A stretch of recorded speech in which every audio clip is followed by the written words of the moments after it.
Welcome to another explosive episode of The View, where today we have the legendary Michael J. Fox joining us on the couch, and things were supposed to be light and fun, talking about his foundation, his new documentary, and his incredible journey with Parkinson's, but oh boy did it take a turn nobody saw coming. Joy Behar started off with what she thought was a clever jab, saying, "Michael, you've been so outspoken about politics lately, especially supporting Democrats. Do you think your celebrity status gives you the right to influence elections like that?" And Michael just smiled, that classic Marty McFly smile, and said, "Joy, I've been living with a disease that tried to take everything from me for over 30 years. I've raised hundreds of millions for research, and I've never hidden who I am or what I believe in. But let me ask you something. Do you think sitting here day after day spreading division and mocking people who disagree with you is journalism, or just bullying from a cushy chair?" And the audience gasped. Whoopi tried to jump in, but Michael wasn't done. He said, "Hold on, Whoopi, I've watched this show for years, and Joy, you specifically have called conservatives every name in the book. You've mocked people's faith, you've laughed at tragedy when it fits your narrative, but the moment someone pushes back, you're the victim." And Joy's face turned red. She fired back, "Well, Michael, some of us have been fighting for women's rights and progressive values long before you were zooming around in a DeLorean." And Michael laughed and said, "Yeah, and some of us have been fighting for our lives every single day without a teleprompter telling us what to say. I've earned my voice." Joy, have you? The studio went dead silent. You could hear a pin drop, and even Alyssa Farah Griffin looked shocked. This wasn't the scripted feel-good segment they planned. This was real, raw and unfiltered television gold, and we're just getting started with this confrontation that everyone is talking about today. As the tension thickened, Joy tried to regain control by bringing up Michael's support for certain political candidates, saying, "Isn't it hypocritical, Michael, for you to accept awards from Hollywood elites while criticizing the system?" And Michael leaned forward, looked her dead in the eye, and said, "Joy, the only hypocrisy I see is you sitting here pretending to speak for the working class while making millions to trash half the country every morning. I've met real heroes, farmers, nurses, veterans who disagree with you politically but would still help you if your car broke down. Can you say the same about your audience?" And Joy snapped back, "Well, maybe if those people weren't supporting policies that hurt marginalized communities, we wouldn't have to call them out." And Michael shook his head and said, "See, that's your problem. You think disagreement equals hate. I've had people from every political background support my foundation, Republicans, Democrats, Independents, because Parkinson's doesn't care about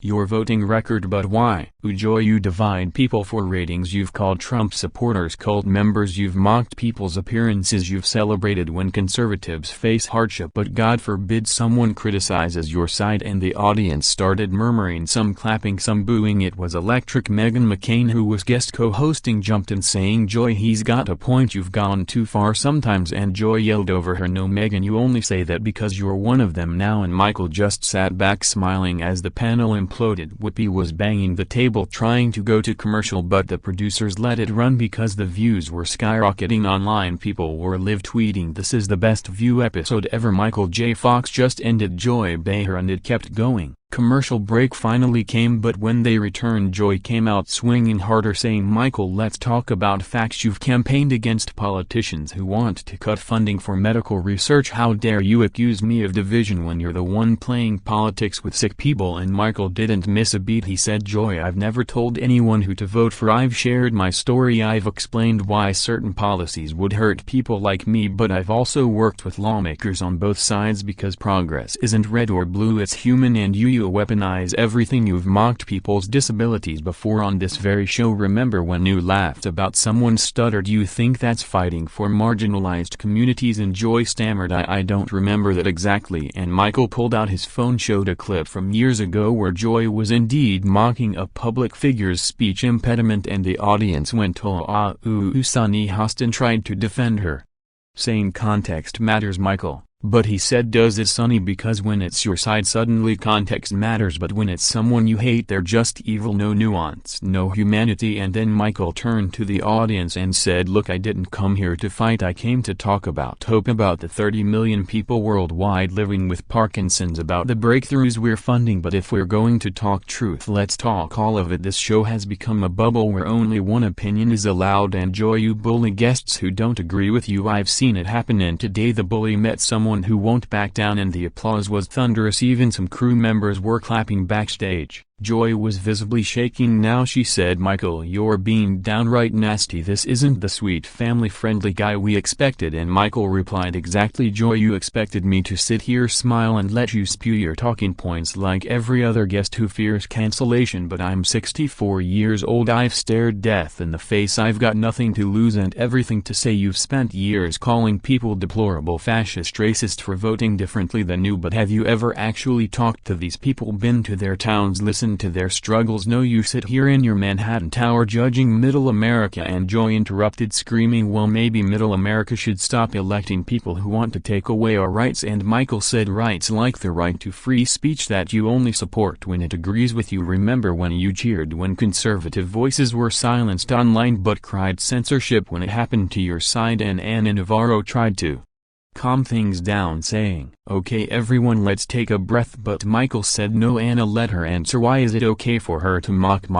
But the moment someone mocks back, it's an attack. And Joy stood up, pointing at Michael, saying, "You know what, you're just a has-been actor who got lucky with a time travel movie writing Reagan-era nostalgia while the rest of us fought real battles." And Michael stood up too slowly because of his condition, but with such dignity, and said, "Joy, I was diagnosed at 29. My career was just starting. I lost everything I worked for, but I built something bigger. I built hope, I built research, I built a legacy of kindness, and you've built a career on cruelty." And the audience erupted, half standing ovation, half stunned silence. Security started moving toward the stage because it looked like Joy might actually charge at Michael, but Whoopi finally took control, saying, "We're going to commercial, and when we come back we'll have a more productive conversation." But everyone knew there would be no coming back from this. The internet was on fire. Clips were spreading faster than wildfire. Michael J. Fox destroys Joy Behar. Michael J. Fox ends the View. Michael J. Fox for president memes everywhere. And when they returned, Joy was seated far away from Michael, staring daggers while he just sipped his water calmly. Whoopi said, "Michael, we apologize for how this devolved," but he said no apology needed. Whoopi, sometimes truth hurts, and today it hurt bad. Joy refused to speak for the rest of the segment, just glaring as Michael talked about his foundation, about the need for unity in medical research, about how politics should never stand in the way of helping people, and he ended with this: "Joy, I forgive you, I really do, because anger is a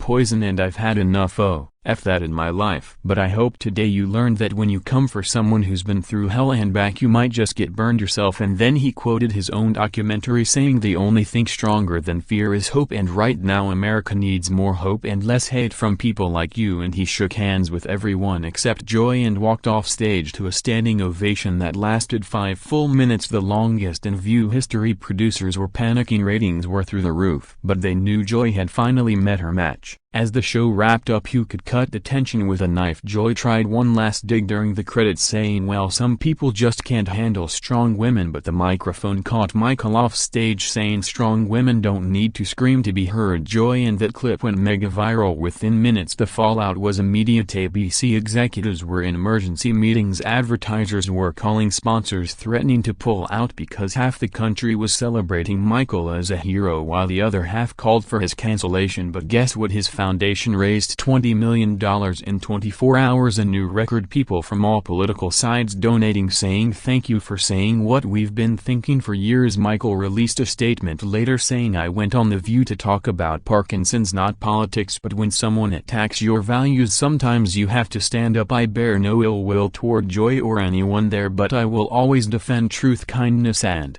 the right to disagree without being destroyed." And America responded with love the way only America can. Celebrities were tweeting support, conservatives, liberals, moderates, everyone saying finally someone shut down the Mean Girl Club on daytime TV. And Joy, well, Joy went silent on social media for the first time in years, probably realizing she picked the wrong fight with the wrong Canadian. Today Michael J. Fox didn't just visit The View, he rewrote its history. He proved that nice guys can finish first, that courage comes in all forms, and that sometimes the smallest person in the room with the biggest heart can take down the loudest bully. And that's the real story here, not the confrontation but the comeback, not the anger but the grace under fire. Michael J. Fox, ladies and gentlemen, the man, the myth, the legend who just destroyed The View and reminded us all what real strength looks like.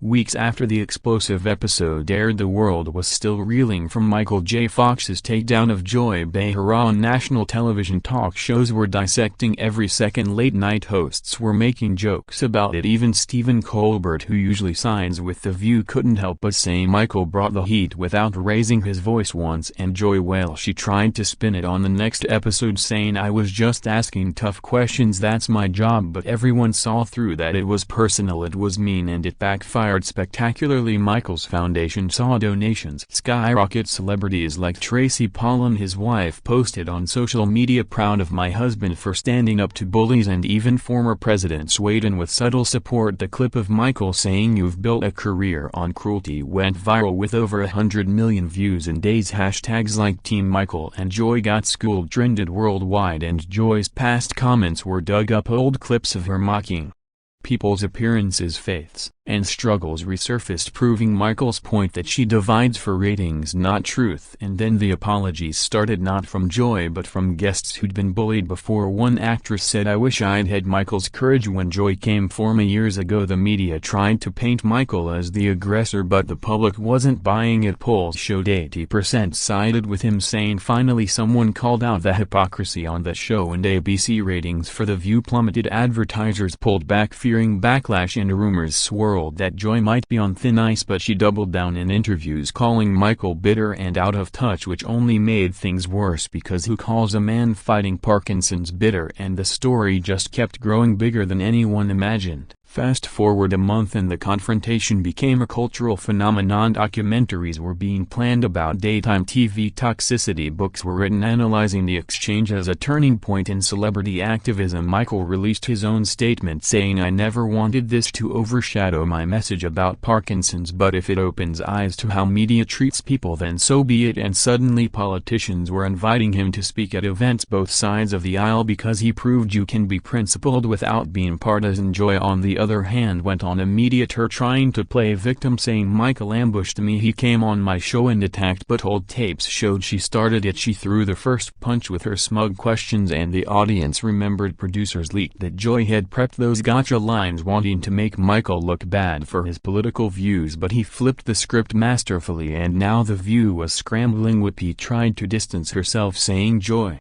speaks for Joy, not the show. But it was too late. The damage was done. Sponsors like major beauty brands said, "We don't want to be associated with bullying," and pulled millions in ads. Joy's net worth took a hit. Her stand-up gigs were cancelled. Protesters showed up outside ABC studios with signs saying, "Fire Joy, support Michael," and even her co-hosts were whispering that maybe it's time for fresh blood because the show was becoming toxic. And Michael, he just kept focusing on his work. His documentary still climbed the charts, inspiring millions, and he laughed in interviews, saying, "If destroying Joy means more money for Parkinson's research, then I'll take that title any day." And America agreed. This wasn't just a TV fight, it was a win for decency over division. And then the ultimate fallout came when ABC announced a shakeup on The View. Joy Behar would be taking an indefinite hiatus effective immediately. The official statement said to pursue other opportunities, but everyone knew the truth. The backlash was too much, the ratings dropped too severe, and Michael's graceful destruction had sealed her fate. Fans celebrated online with parties, memes, fireworks. Literally, some people shot off fireworks saying freedom from Joy. And Michael, he didn't gloat. He said, "I wish Joy well, truly, because holding grudges is what she does, and I won't sink to that. But the truth is, this moment changed everything. It showed that you don't need to scream to be heard, you just need truth, courage, and a lifetime of real struggle to back it up." Michael's foundation hit $1 billion in total fundraising, a new milestone. Cures were closer than ever because of the attention, and he became a symbol not just for Parkinson's warriors but for anyone tired of media mean girls ruling the airwaves. New hosts were you'd and more balanced, more kind, and The View tried to rebrand as a place for real conversation, but the shadow of that day lingered forever. Joy faded into obscurity, writing a bitter memoir that bombed while Michael soared, accepting awards, honors, even a presidential commendation for his advocacy. And in the end, the man who could barely stand without trembling stood taller than anyone in Hollywood, proving once and for all that real power comes from heart, not hate, from hope, not hostility. And that's the legacy of the day. Michael J. Fox didn't just destroy Joy Behar, he destroyed the old way of doing TV and built something better in its place, a reminder that kindness always wins in the end.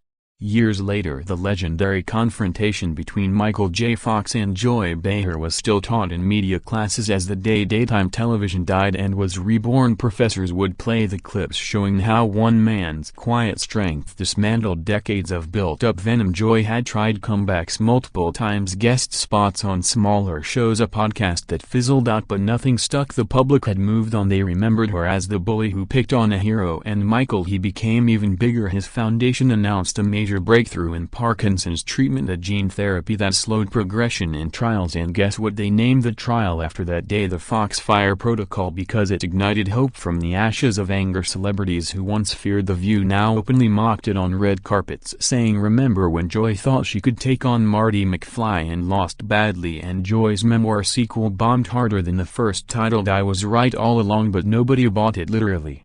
Bookstores couldn't give it away, while Michael's book about resilience topped charts for months. He even got a star on the Hollywood Walk of Fame right next to his old co-stars, and at the ceremony he joked, "Joy, if you're watching, thanks for the free publicity. It turned my foundation into a billion-dollar machine." And the crowd roared. Laughter echoed across Hollywood Boulevard. Politicians from both parties attended, showing unity that Joy could never understand, and in interviews Michael always took the high road, saying, "I don't hate Joy, I pity anyone who builds their life on tearing others down, because in the end they're the ones left empty." And that wisdom, that grace, made him untouchable, a living legend who didn't just act in Back to the Future, he lived it, going back to fix a broken moment in TV history. The ripple effects kept spreading. Documentaries won Emmys, one called The Day The View Stood Still, detailing every second of the fight with slow-motion replays of Joy's face crumbling as Michael delivered truth bombs. Schools used it to teach about bullying, about standing up with kindness, not fists. Support groups for Parkinson's exploded. Membership tripled because people saw Michael not as a victim but as a warrior who could fell giants without throwing a punch. In Joy, well, she retreated to a quiet life in the Hamptons. Occasional sightings at grocery stores, looking older, wearier. Fans would approach not for autographs but to say, "You got what you deserved, ma'am," and she'd shuffle away mumbling about cancel culture, but everyone knew it wasn't cancellation, it was consequence, pure and simple. ABC revamped The View completely. New hosts, diverse voices, real conversations, no more gotcha moments. Ratings soared higher than ever because people craved authenticity, not aggression, and Michael was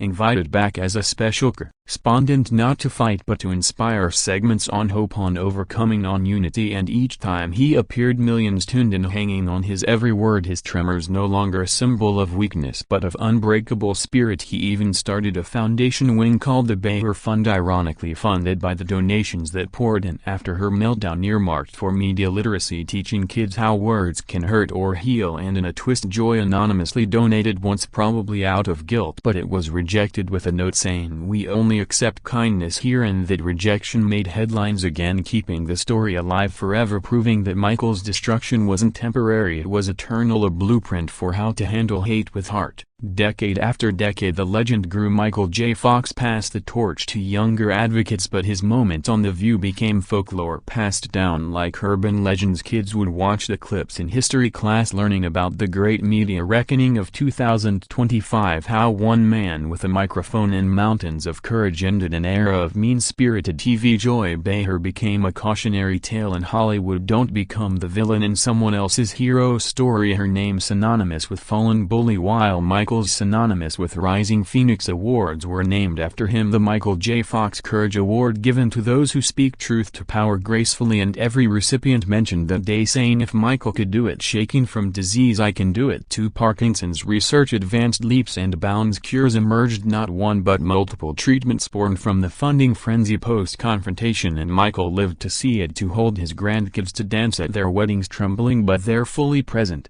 And in his final public appearance at TED Talk, watched by billions, he said, "That day with Joy wasn't my proudest moment, but it was necessary, because sometimes to build a better world you have to tear down the walls of hate first, and I did it not with anger but with truth, and that's why we won." And the audience stood crying, clapping for 10 minutes straight. He ended with, "Thanks Joy, wherever you were, you made me stronger, you made us all stronger," and faded to black, a hero's exit. But the story didn't end with Michael's passing. No, it lived on in unexpected ways. I recommend recreations of the Confrontation became viral challenges, people deepfaking themselves as Michael destroying modern bullies in debates. Schools screened it annually on Anti-Bullying Day. Museums had exhibits with the actual couch from that episode preserved under glass labeled "The Seat Where Truth Sat," and Joy's old CO hosts reflected in memoirs. Whoopi wrote, "I knew it was over the moment Michael smiled. He didn't need volume, he had volume of life." And even Anna Navarro admitted Joy crossed a line that couldn't be uncrossed. The foundation Michael built became the largest medical charity in history, surpassing cancer funds and donations because hope is contagious, and Michael infected the world with it. Politicians quoted him in speeches about unity. Bills were passed with his name on them, the Fox Unity and Research Act ensuring no politics in medical funding, and every year on the anniversary, November whatever, the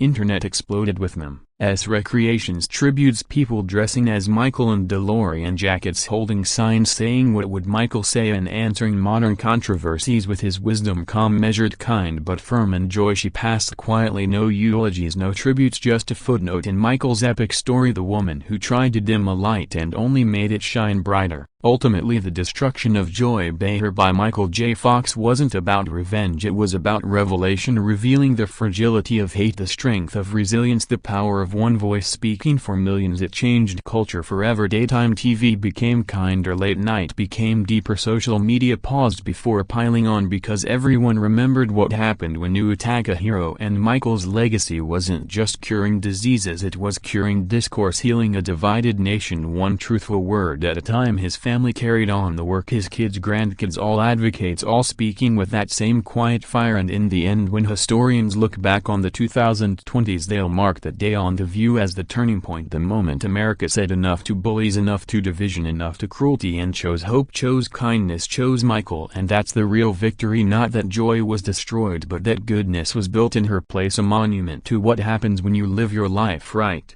When you fight with love, not hate, when you realize that the future isn't back, it's forward with heart, hand in hand, no matter tremor or trial. Michael J. Fox didn't just win a TV argument, he won hearts, he won history, he won the future, and that's why we'll never forget the day he destroyed The View and saved us all.